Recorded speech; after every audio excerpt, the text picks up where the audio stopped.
В Ишимбае состоялся показ фильма «Уфа. Город-герой труда».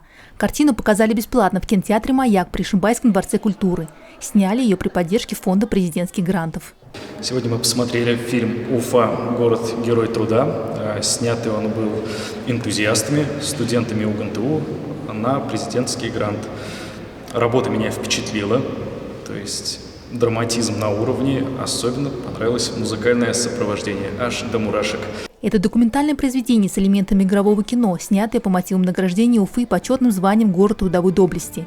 Такой титул столица республики получила в 2020 году решением президента России. В основе фильма – жизнь и работа уфимцев в тылу, их подвиги и героизм, не вошедшие в учебники истории.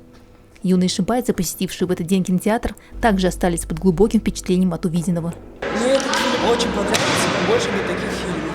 Очень заинтересовал. Мы с классом пришли на этот фильм, мне очень понравилось.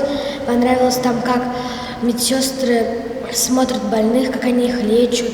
Понравилось, как Андрей влез на вышку. Мне фильм очень понравился. Фильм помимо Ишимбая уже показали в Уфе, Кармаскала, Красноусольском, Салавате, Кушнаренково, Белебее. До 30 сентября фильм продемонстрируют в Баймаке, Бишбуляке, Бураево и других городах и районах республики.